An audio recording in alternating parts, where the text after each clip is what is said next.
Good morning, good afternoon, good night, wherever you are. Thank you for joining me on this platform and being open and willing to connect. Welcome to this space. Today's intention is to reflect on my week, talk about my art process, and some personal tips on working with anxiety and fear when stepping out of your comfort zone. This week was one of those weeks where you're so busy, you don't come up for air, but you really don't mind because you're in love with the water. It consisted of birthday dinners, teaching my students, picking up the brush to continue my latest piece, art collab meetings, 3 9-hour-long class days this weekend, a suspiciously late menstrual cycle, and a uterus that insisted on engaging in a very hostile and very threatening game at 3 a.m. this morning called Where the Hell is the Baby? I definitely would have been happy to trade in the game for some more painting time, but the rest of the week was pretty great. I'm really enjoying taking my time with this piece. I'm usually getting tossed around in a wave of not eating, not bathing, and just basically neglect when it comes to following a creative surge, but this one's a little different. I've been taking my breaks, waiting for the next step, moving slowly, and even repainting one face 3 times. My art process starts with some form of inspiration, which could be literally anything: a dream, a lyric, a melody, a memory, a color in a magazine, or the smell of someone walking by.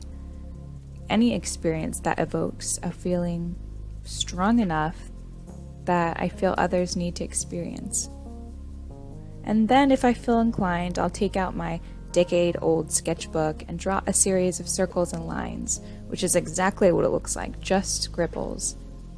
Then I collect 5 to 10 reference images of all the technical things in the piece, kind of like creating a collage from clippings of a magazine and then painting it.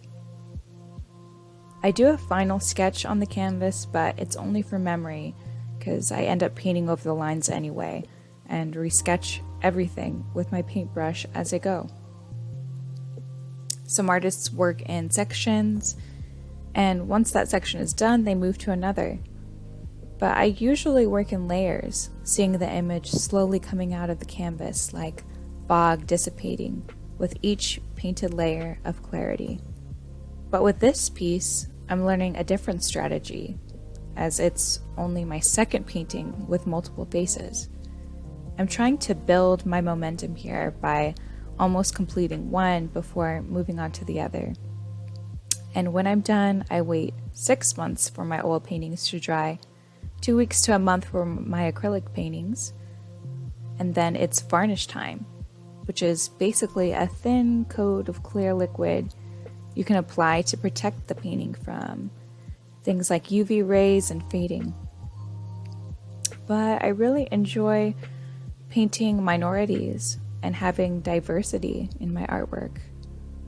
I love painting in a way that is conducive to making connections with others, establishing a bond with Mother Earth, and bridging the spiritual gap. I'd like to think that these pieces are first aesthetically pleasing to capture you, to draw you in, yet intricate enough to encourage you to sit and spend some time to read the story. You might be surprised to hear that a year ago, all of these pieces were kept to myself in a closet. And you'd probably find it strange that I don't hang any art on any of my walls. It's all bare. One day I walked into my art closet to find one of the paintings damaged. I still to this day don't know how that happened, but it was a push I needed to get them out into businesses. It was a point of all this time, energy, and effort just to reflect it all back to myself, just to keep it in a closet where even there it wasn't guaranteed to be safe. This work was meant for sharing. What was I afraid of? And I guess you could say that this journey has been one of vulnerability for me. One of feeling fear and taking the steps anyway, because the fear of jumping into the unknown feels better than passing up the opportunity just to sit in my car disappointed in myself that anxiety and being afraid consumed me and made my decisions for me again. The fear was there when I moved to Mexico, leaving a job I loved, my partner, my 2 dogs, but it was one of the best set of memories I've ever made. More often than not, when you step out, you allow yourself more space to grow, and that in turn rewards you with some bomb-ass fertilizer and spring water to help grow this new you. What are some practical ways of getting out of your comfort zone?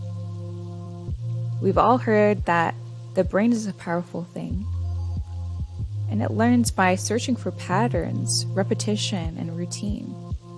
So every time I choose to sit in my car because talking to that new group of people is scary, it amplifies the fear. Every time I turn around and head back home, it instills and reaffirms this idea in my head that I can't do it, that I'm not a good conversationalist, I'm not charismatic, I'm supposed to just stay home.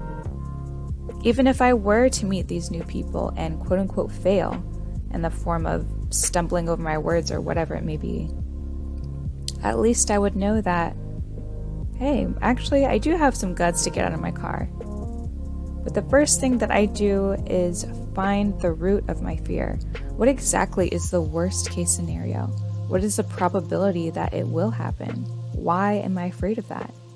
How will my sense of self change if X, Y, and Z actually happens?